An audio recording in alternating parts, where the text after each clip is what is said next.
Disney Frozen made 1.3 billions.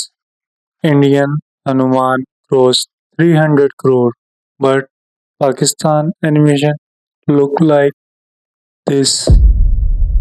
अस्सलाम वालेकुम। ऐसी एनिमेशंस पाकिस्तान में क्यों नहीं बनी? आखिर इसके पीछे वजूहत क्या है और इसका हल क्या है? आइए शुरू करते हैं। तो सबसे पहले हम देखते हैं कि पाकिस्तानी एनिमेशन को किस चीज़ की ज़रूरत है। किसी भी काम को शुरू करने के लिए पैसे चाहिए और पैसे कहाँ से आते हैं? आते हैं इन्वेस्टर्स से, और पाकिस्तानी इन्वेस्टर्स समझते हैं कि एनिमेशन सिर्फ बच्चों के लिए होती है।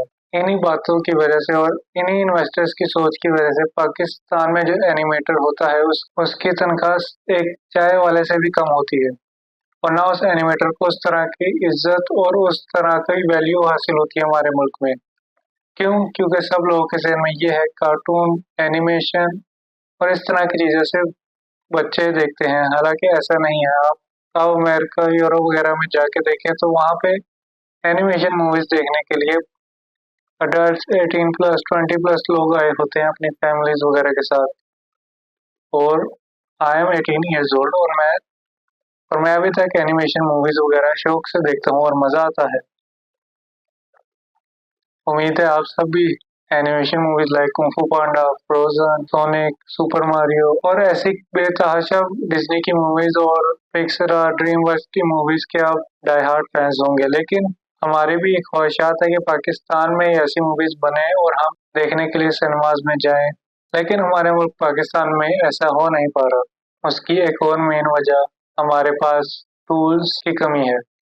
किसी भी काम करने के लिए, बेशक वो मजदूरी हो या कोई काम हो, उसके अंदर सेकंड प्रायोरिटी पैसों के बाद उसके औजार होते हैं। अगर आपके पास पैसा है लेकिन औजार नहीं है तो आप काम नहीं कर सकते।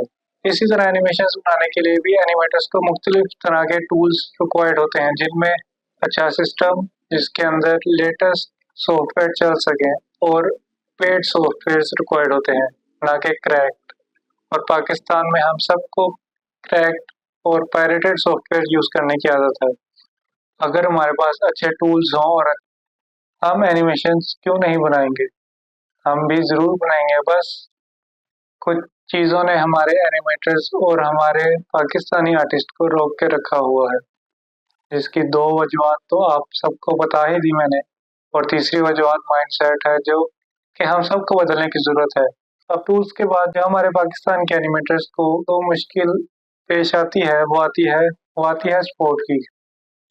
आपके पास पैसा है, आपके पास टूल्स हैं, आपके पास अच्छी जगह है, आपके पास एक अच्छी टीम है, लेकिन जब तक आपको सपोर्ट नहीं मिलेगी तो आप कुछ नहीं कर सकते। पाकिस्तान में एनिमेटर्स को इतनी सपोर्ट हासिल नहीं है। ना इन्हें गवर्नमेंट सपोर्ट करती है, ना इन्हें पाकिस्तान की आवाम सपोर्ट करती है।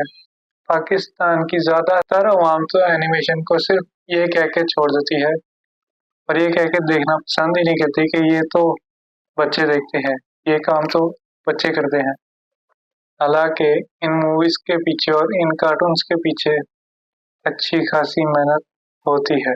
अगर आप लोग और हम लोग एनिमेटर्स के मुंह पे या सोशल मीडिया या किसी भी जगह पे ये कह के चले जाएं या गुजर जाएं कि ये काम, ये एनिमेशन तो सिर्फ बच्चे करते हैं और इन्हें सिर्फ बच्चे देखते हैं, सोचेंगे आपके अल्फाज उस एनिमेटर के दिल पे क्या गुजरेगी, जिसने सिर्फ एक क्यूब को मुख्तलिफ शेप्स में डाल डाल कर इतनी बड़ी मूवी और इतने अच्छे कार्टून बनाए हैं, उसके दिल पे क्या गुजरेगी।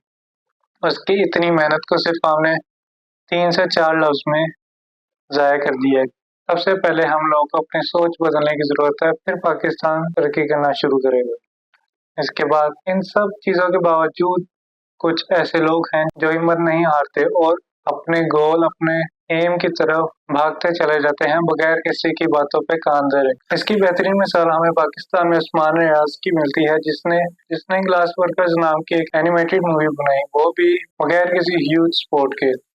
उसने एक छोटा से स्टूडियो में इतनी बड़ी मूवी छोटी सी टीम के साथ बनाई, लेकिन सोचें, उसने बगैर किसी ह्यूज सपोर्ट और ह्यूज बजट के इतनी प्यारी और इतनी अच्छी मूवी बनाई। तो अगर हम लोग, गवर्नमेंट और हम सब लोग मिलके ऐसे एनिमेटर्स को सपोर्ट करें तो वो जो कि ना सिर्फ पाकिस्तान का नाम रोशन करे बल्कि डिज्नी, पिक्सर, ड्रीमवर्क्स जैसी एनिमेटेड स्टूडियोज को टक्कर देना स्टार्ट कर देंगे। तो इससे साबित हुआ कि पाकिस्तान में टैलेंट की तो कमी नहीं है, बल्कि कमी है तो कुछ रिसोर्सेज, कुछ सपोर्ट और कुछ माइंडसेट चेंजिंग की। तो आइए इस चेंजिंग का स्टार्ट हम अपने आप से करते हैं और अपने माइंडसेट को सबसे पहले चेंज करें और फिर जो ये काम कर रहे हैं उनको सपोर्ट करें। फिर देखते हैं पाकिस्तान कहाँ से कहाँ जाता है और कितनी देर में जाता है। आज का ये सफर यहाँ पे ही खत्म हुआ।